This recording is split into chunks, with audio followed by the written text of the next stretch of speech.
Hello everyone, namaste and welcome back to my channel.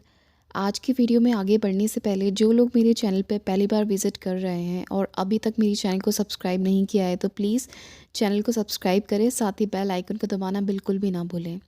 आज के full moon episode 50 की शुरुआत डेनिस और आलिया से होती है। आलिया डेनिस के लिए घूमने का रूट बना रही होती है, तभी आलिया डेनिस को किस करने जाती है। डेनिस मना कर देता है, तभी आलिया कहती है मैंने तुम्हारे लिए रूट बना दिया है, क्या तुम देखना चाहोगे।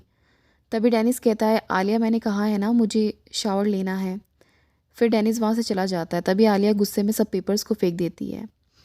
तभी डेनिस शावर लेकर आता है, तभी आलिया कहती है तुमने मेरे साथ वेकेशन पर जाना है कि नहीं। तभी डेनिस कहता है मुझे तुम्हारे साथ वेकेशन पर नहीं जाना है, मुझे ये शहर छोड़कर ही नहीं जाना है और मुझे तुम्हारे साथ प्यार में भी नहीं रहना है। तभी आलिया गुस्से में कहती है फिर लास्ट नाइट हमारे बीच में क्या हुआ था, क्या तुम सब भूल गए। तभी डेनिस कहता है तुम सही कह रही हो। तभी वो आलिया को सॉरी बोलता है। आलिया कहती है तुम मुझसे माफ़ी मांग रहे हो। डेनिस कहता है मैं सॉरी बोलने के अलावा और कुछ नहीं कर सकता हूँ। तभी आलिया जाने लगती है और कहती है मैं तुम्हें खुश नहीं रख पाई, पर तुम्हारा नज़ली के लिए प्यार भी तुम्हें कभी खुश नहीं रहने देगा। तुम पूरी ज़िंदगी खुश नहीं रहोगे और तुम यही डिज़र्व करते हो। आगे हम देखते हैं नज़ली फ़रीद घर पर आते हैं, तभी फ़रीद को ताहिर का कॉल आता है। ताहिर कहता है बेकर ने कॉल किया था, उसने कहा है मुझे मॉर्निंग में कोई स्पेशल जॉब देना चाहता है, मुझे लगता है ये कोई सीक्रेट काम है। फ़रीद कहता है शायद वो तुम्हें कोई डेंजरस काम ना दे, तुम अपना ध्यान रखना। ताहिर कहता है बस आप कल मेरे कॉल का वेट करना। अगले दिन बेकर ताहिर को कहता है दीमत की कार का इंस्पेक्शन करने के लिए। तभी ताहिर कहता है क्या यही काम था तुम्हें मुझसे। तभी हकान कहता है क्यों, तुम्हें ये जॉब पसंद नहीं आई। ताहिर कहता है कल बेकर ने कॉल करके कहा था कि वो कोई स्पेशल काम देने वाला है, मुझे लगा कोई कॉम्प्लिकेटेड काम होगा, मुझे लगा किसी के लिए कुछ करना पड़ेगा। तभी हकान कहता है ताहिर मैंने तुम्हें पहले ही कहा है हम कोई ऐसा काम नहीं करते, हम बस अपने सेफ्टी का ध्यान रखते हैं अपने दुश्मनों से। तभी हकान ताहिर को कार देखने के लिए कहता है।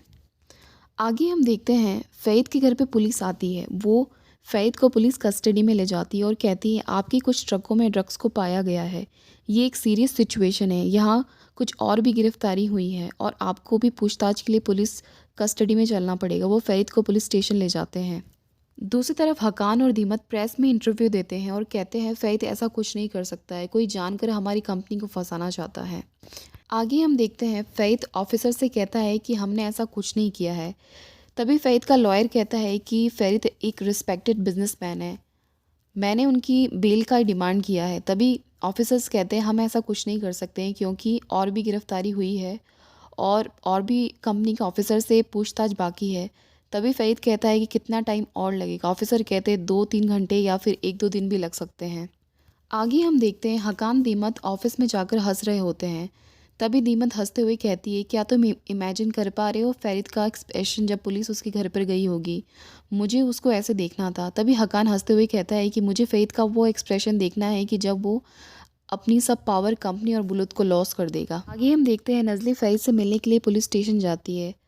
वहाँ वो फ़रीद से मिलती है। फ़रीद कहता है कि मैंने तुम्हें कहा था कि घर पर रहने को। नज़ली कहती है मैं अपने आप को रोक नहीं पाई। तभी फ़रीद कहता है चिंता मत करो, मैं जल्दी छूट के आऊँगा। दूसरी तरफ डेनिस इंगन से कहता है तुम्हें क्या लगता है कि किसने ये काम किया होगा। इंगन कहता है मुझे लगता है हक्कान ऐसा कर सकता है। इंगन कहता है बुलुत की कस्टडी का केस चल रहा है और इसी वजह से उसने ऐसा किया है। डेनिस कहता है मैं उनसे पूछने जा रहा हूँ, देखता हूँ वो क्या कहते हैं। आगे हम देखते हैं डेनिस दीमत और हकान के पास जाता है और कहता है तुमने ऐसा क्यों किया। दीमत कहती तुम क्या बोल रहे हो। डेनिस कहता है तुम जानते हो मैं क्या बोल रहा हूँ, तुमने ही फ़ईद को अरेस्ट करवाया है। तभी हकान कहता है कि मैं इसी का वेट कर रहा था कि कब ये इल्ज़ाम मेरे ऊपर आए कि मैंने फ़ईद को अरेस्ट करवाया है। डेनिस कहता है फ़ईद स्मगलिंग ड्रग्स का काम नहीं कर सकता है। हकान कहता है मैं भी ऐसा कुछ काम नहीं करूँगा जो कंपनी का नाम ख़राब करे।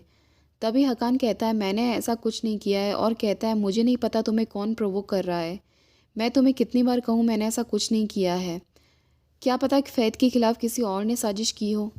तभी दीमत कहती है हमने प्रेस कॉन्फ्रेंस करी थी और हमने वो सब कहा जो कंपनी के लिए कहना चाहिए था। तभी डेनिस कहता है मुझे क्यों नहीं पता इस बारे में। डेनिस गुस्से में कहता है मैंने कहा था ना कि इस कंपनी में मैं एक्टिव पार्टनर की तरह काम करूँगा। तभी डेनिस कहता है कल मैंने एक एग्जीबिशन की ओपनिंग ऑर्गेनाइज़ की है और पुशला उसे स्पॉन्सर करेगी। तभी दीमत कहती है कि हम इस माहौल में ये सब कैसे करेंगे। डेनिस कहता है अगर हम इस प्लान को कैंसिल करेंगे तो सबको लगेगा कि हमने हार मान ली है, इसलिए प्रोग्राम में कोई चेंज नहीं होगा और हम कल ओपनिंग करेंगे। हकान कहता है तुम सही कह रहे हो, मैं भी तुम्हें सपोर्ट करूँगा। दूसरी तरफ हम देखते हैं हकार बेकर से पूछता है ट्रक ड्राइवर के बारे में। बेकर कहता है उन्हें कुछ नहीं पता, उनसे पूछा भी जाएगा तो वो यही बोलेंगे कि हमें कुछ नहीं पता। हकान कहता है उस मास्टर का क्या हुआ जिसे हमने ट्रक को तोड़ने के लिए भेजा था। बेकर कहता है वो भी ठीक है, उनसे भी हमें कोई प्रॉब्लम नहीं हुई, उन्होंने अपना काम भी किया और अपने पैसे भी ले लिए। दूसरी तरफ हम देखते हैं डेनिस नाज़ले से मिलने उसे घर जाता है और कहता है तुम ठीक तो हो, ये तुम्हारे लिए डिफ़िकल्ट है कि तुम्हारी शादी का पहला दिन ऐसा हो। नज़ली कहती है हाँ ये डिफ़िकल्ट तो है, मैंने ऐसा कुछ उम्मीद नहीं किया था। दूसरी तरफ हम देखते हैं हकान दीपक आपस में बात कर रहे होते कि हमें बोर्ड ऑफ डायरेक्टर को कन्विंस करना होगा नए कैंडिडेट को चुनने के लिए। तभी हकान कहता है मैं अपने आप को प्रेजेंट करना चाहूँगा। दीमत कहती है नहीं, कंपनी को एक सुंदर फीमेल प्रेसिडेंट की ज़रूरत है। तभी दीमत कहती है तुम्हें लगता है ना फेरित इन सब चीज़ों से जल्दी बाहर नहीं निकल पाएगा। तभी हकान कहता है ज़्यादा दिन वो वहाँ नहीं रहेगा, पर मैं चाहता हूँ कि वो जेल चला जाए। दूसरी तरफ हम देखते हैं फ़तो डेनिस से आलिया के लिए पूछती है और कहती है मैंने उसे कॉल भी किया पर उसका फ़ोन स्विच ऑफ आ रहा है। तभी डेनिस कहता है वो जा चुकी है, हमने ओवरसीज़ जाने का प्लानिंग करी थी, मैंने मना कर दिया क्योंकि मुझे वहाँ नहीं जाना था, वो अकेली चली गई। तभी आसुमान कहती है इसका मतलब तुम्हारा ब्रेकअप हो गया है। डेनिस कहता है हम पहले से ही अलग थे। आसमान कहती है आलिया चली गई, इसका मतलब अब उसने गिव अप कर दिया है। डेनिस कहता है हम दोनों के लिए यही अच्छा था कि हम दोनों अलग हो गए। तभी डेनिस वहाँ से चला जाता है। आगे हम देखते हैं नज़ली सो रही होती है, तभी वहाँ फ़रीत आ जाता है। नज़ली उठ जाती है और फ़रीत को देखकर खुश हो जाती है और उसके लिए सूप बनाती है। और आज का एपिसोड यहीं ख़त्म हो जाता है। Thank you so much guys.